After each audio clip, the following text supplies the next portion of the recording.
दोस्तों मोटर को बनाने से पहले हमें कोयल का साइज़ मापना पड़ता है ताकि उसमें जितना वायर निकला उतना जाए और टन भी हम उतना ही लगाते हैं। तो आप देख सकते हो यहाँ पर कितनी अच्छी जो है कोयल यहाँ पर बैठी है और सबका बराबर साइज़ है।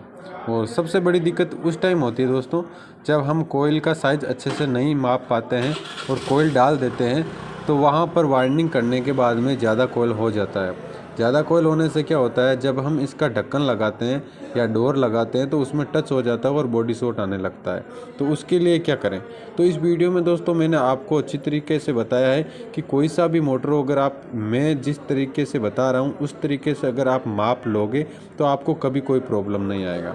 अभी दोस्तों जो आप देख रहे हो ये मैंने एक वायर लिया है और आप सबको पता है कि पिच क्या होता है। जो मोटर वाइंडिंग करता है उनको पता होता है कि पिच क्या होता है।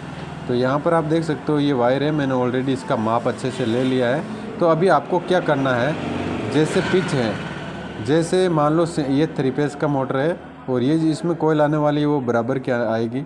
तो आपको क्या करना है, आपकी सिंगल फेस की हो या 3 फेस की हो, उसमें जो सबसे छोटी, जैसे मान लो 8, 10, 12 का पिच है तो आपको 8 का पिच मापना है, यानी 8 के पिच में मापना है। और आपको करना क्या है दोस्तों, सबसे बड़ी चीज़ ये होती है कि अगर आप 8 में मापोगे तो आपका जो फर्मा है उस पर आप चलोगे तो ऑटोमेटिक वो साइज़ हो जाएगा आपका फर्मा कितना है। ठीक है, तो अब क्या करना है, आपको कोयल का साइज़ किस तरह से लेना है, काफ़ी कमेंट आ रहे थे तो यहाँ पर मैं आपको बता देता हूँ कि इसका जो पिच है वो 12 है, यानी कि 12 में है। तो मैं इसका 12 में पिच माप रहा हूँ। तो आपको देखना ये है कि किस तरह से माप होता है। आपको क्या करना है, इस तरह से वायर ले लेना है और पेपर के नीचे से होना चाहिए, जैसे यहाँ पर दिख रहा है आपको, तो पेपर के टच भी नहीं होना चाहिए, पेपर के नीचे से होना चाहिए और नीचे बॉडी के भी टच नहीं होना चाहिए। इस तरीके का आपको थोड़ा सा ध्यान रखना है।